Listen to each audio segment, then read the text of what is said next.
What's up, y'all? One Piece, One Life here, and guys, what are we doing? No, for real, what are we doing? Because the past 2 chapters of One Piece are probably some of the, if not the most hype I have ever been since being caught up to the series. And low-key, I'm including more hype than Gear 5 in there, because in this stretch of 2 chapters, Oda shows us exactly what it means to be in the endgame, the finale of One Piece. Now, with the unfortunate passing of the legendary Dragon Ball creator Akira Toriyama, rest in peace and thank you for your services, Oda himself is going on a 3-week break to take care of his own needs. Well, of course, everybody's sad about no updates to the One Piece story for 3 whole weeks, which is becoming more regular as the years go on.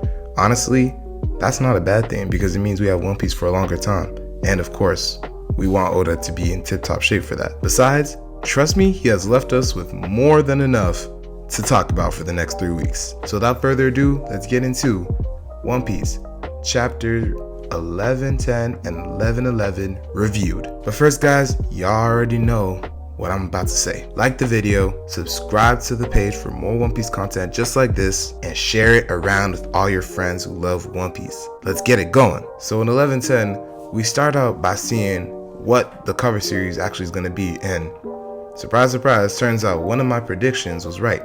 That's going to be a trend for this video. Essentially, we're going to have the adventures of Yamato traveling around Wano, kind of just like Oda did, which makes sense because that's exactly what Yamato said she was going to do at the end of the arc. And here we just see her telling Momonosuke about it, and he doesn't seem too pleased. Who knows, maybe this is going to lead to her finally actually leaving Wano's borders and potentially even meeting up with the Straw Hats down the line. So where did we leave off last chapter? Oh yeah, all 5 of the Gorosei pulling up on Luffy. So we see a disgusting amount of Conqueror's Haki just billowing out of the hole, the summoning circle. And we cut to Mary Joa to see where they're at. Obviously they're gone, even though Vegapunk's message is still playing. And then we finally get to see what each of them are. So we have Saturn, who is the Gyuki, Mars, who is the Itsumade, Mercury is the Hoki, Nostro is the Bakotsu, and Jupiter, the Sandworm. So we see that Oda did in fact take inspiration from Yokai, the Japanese spirits, for at least 3 of them. But the Sandworm is more known throughout general media, right, with Dune and everything else going on. And the Hoki, more specifically, is from Chinese legend. Last week's video goes over predicting all of their powers, even the things that we haven't seen yet. So I'd highly suggest you go watch the video after this one, of course. And I just want it known that since then, multiple things that I have said are proven to be true in chapter 1111. But yeah, all 5 of them are here. And what's even crazier about that is that from their title cards, they don't seem to be devil fruit users. We just see them plainly as is, which means that demons in One Piece may have just been confirmed. Then we see Nostro, easily the cleanest looking design out of all of them, go absolutely crazy because he takes on this centaur form and then takes out his sword and starts slicing through the pacifista with all of his slashes doing some sort of freezing effect. This is wild because he's casually, and I mean very casually, just speed blitzing a large portion of what made Luffy's side so strong in the past few chapters. Like half of them are neutralized by the time this chapter ends. Also, I mentioned it in the last vid, but this has to more or less confirm that the sword he's using is the Shodai Kitetsu, right? I mean, it's the only sword of the Kitetsu series we haven't seen, and on top of that, it's a black blade. Who more fitting to have it than one of the literal tops of the world? So as Sanji's trying to run away with Vegapunk, he has to call Nami's group and tell them that a literal monster is flying up to meet them, because as we see, Mars is heading straight up to try and get into the Labostratum. He seemingly either generates some sort of like large explosion, or maybe like miasma shifts, something. He does something to get through the barrier, that's the point. So Usopp picks up the phone with Sanji, and it's revealed that most of the Straw Hats have grouped together, and Usopp used his bamboo javelin technique to, stop the Sunny from ramming into the laser side. But Jinbei and Zoro are not back yet. And this was my favorite part of the chapter, because we see probably one of the funniest things I've seen in a while. Tell me why this man Zoro is still fighting Lucci and genuinely struggling. Then as Jinbei comes on the comms and Sanji is talking through it, Zoro hears Sanji say, "Man, Mossad is dragging us down. hears that and immediately goes to take out Lucci with a complete new move, Kokoba Madaragari, Huhuva Spot Hunt. I don't even want to get into the whole argument that's going on about, oh, well, if we knew that he could do this, why hasn't he done it the whole time?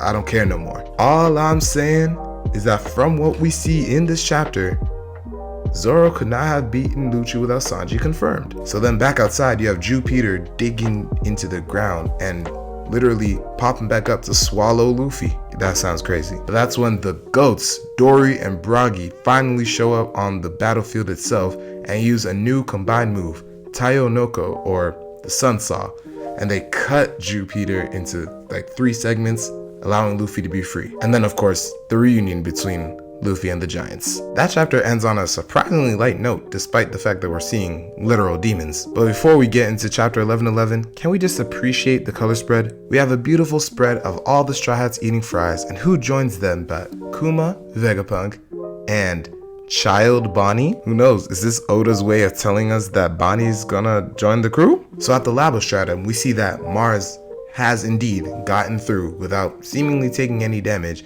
and Jinbei sees him in the air and is literally freaking out because of how much haki this guy's exuding. And let's not forget, Jinbei has been in the presence of multiple emperors and never cowered, but here it's genuinely shocking him. So just on the Gorosei and their haki for a moment, it seems like all 5 of them have incredibly strong Conqueror's haki, which, I mean, fair enough, it makes sense. They are literally the conquerors of the world. I know some people are saying that it's crazy for them to have it, considering that, oh, you know, they don't have the same drive that we see with general conquerors. I mean, what I'd say to that is just like, while yes, haki literally does mean willpower, the fact that they have conquerors isn't that crazy to me, because conquerors haki is having the disposition of a ruler in some sort of way. They are literally the overseers of the entire world. They should have it. And if they have this much haki,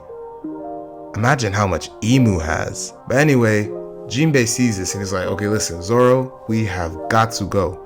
And then we are treated to every Zoro fan's worst possible outcome that could have possibly happened this chapter. Lucci is still standing, obviously covered in blood because that was a strong attack, but he's still standing, literally having his own nothing happened moment, and still raring to fight. It's only after the fact Jinbei has to grab Zoro, be like, nope, we're getting out of here, and use his 5k brick chop, which is, I guess, a variation of the 5k brick fist that he usually uses.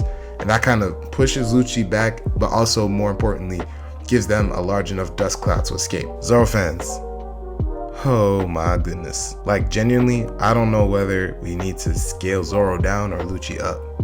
Probably the latter, but that's still really embarrassing for Zoro. So as Lucci reverts back to his regular form, he looks up and sees the giant form of Mars the Itsumare right in front of him. And all Mars has is one question: where is York? And y'all, I ain't gonna lie, I completely forgot that York was a part of this arc. Like, she has been a non-factor for the longest time. It's actually crazy. Lucci then spills not only the beans, but the water, the glass, the plates.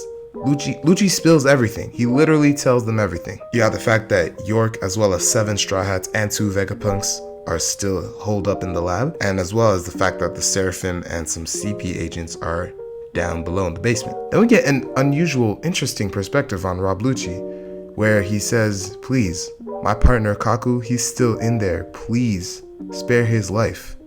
So Lucci, like, genuinely showing care? Like, we know that the members of CP9 did care about each other because we saw it in their cover story, but still, even for Lucci, I don't know how to feel about him anymore. This may have bolted him near the top of my favorite villains list. But then you have Mars saying one of the coldest lines that he could have possibly replied, at least in the scans. The Viz messed it up horribly. He says something along the lines of, it's hard to single out a single ant when you're exterminating the entire hive. Nah, I'm sorry. As evil as this guy is, that was a tough line. So then we get back to Luffy's group, where he, Dory, and Brock are just having a good old time, reminiscing about the good old days of Lil Garden. And what is one of the first things that either of them say to him?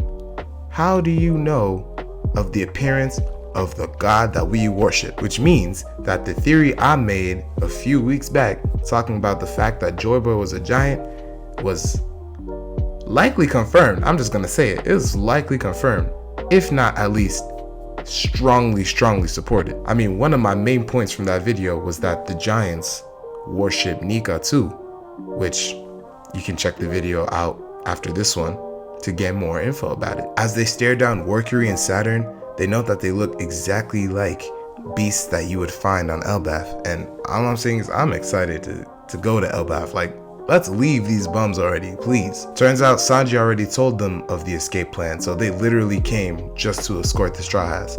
So you have Dory blowing on a horn or bugle or something to signal their retreat. We also get one of those nice little maps that Oda does every once in a while just to illustrate clearly where everybody is. I know I needed that because I didn't know what Egghead looked like for real. Then you have Mercury, who says, "Say less, I'ma do my own kind of war cry, if you will," and literally infuses Conqueror's haki in his roar. One thing y'all gotta understand is that this level of haki is higher than things that we've seen from Big Mom and Kaido. We all agree on this, right? Like, don't get me wrong, Big Mom and Kaido do have large bursts of haki, especially in moments of rage, but this is island wide.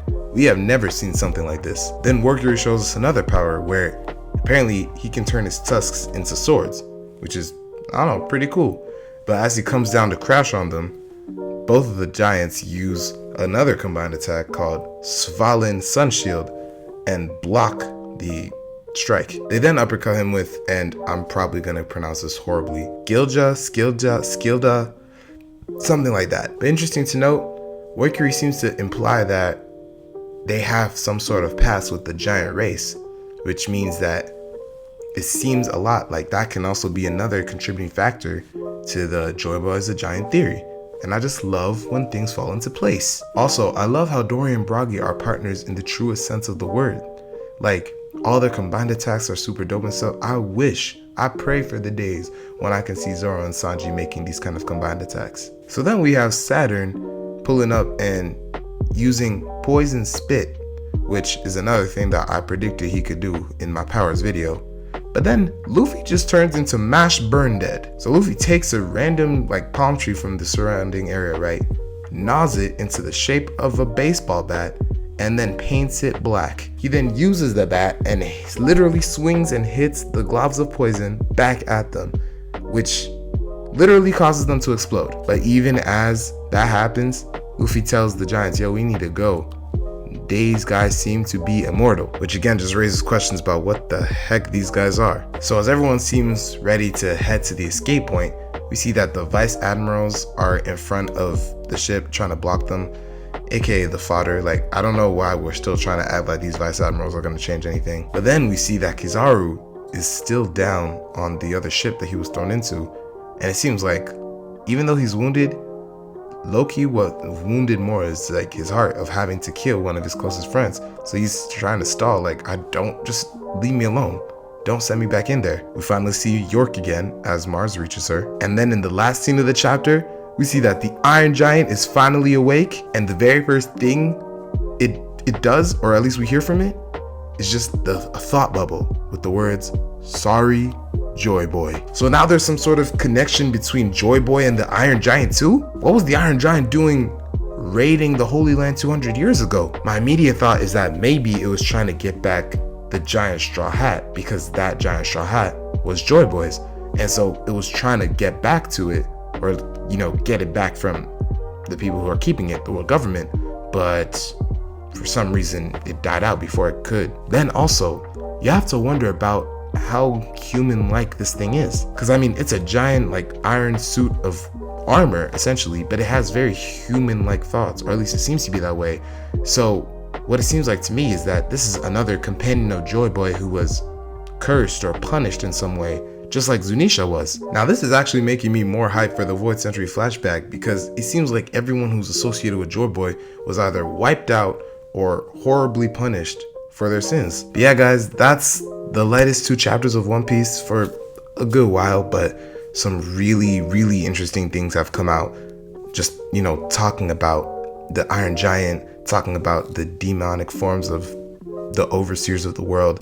There's just a lot to, dig into. But what was your favorite part of the past 2 chapters? Make sure to let me know all of that and all your other thoughts in the comments. So that's the end of the video, guys. Now, please, y'all know the drill. Like the video, subscribe to the page for more One Piece content just like this, and share it around with all your friends who love the series. Hell, even if they don't love the series, share it to them. Like I said, I'm trying to make a community, but I need your help to do it. That's gonna be all from me, guys. I'll catch y'all in the next one. And always remember, One Piece, one life. There's so many ideas and so many thoughts swirling around my head, right? What the Iron Giant is, what the girls say are, what Emu is, what powers they may have, what connection does the Iron Giant have to Joy Boy. But nope, out of everything that we saw, my favorite part is still Zoro getting ratioed. And it's simply so that Zoro fans can keep it hush.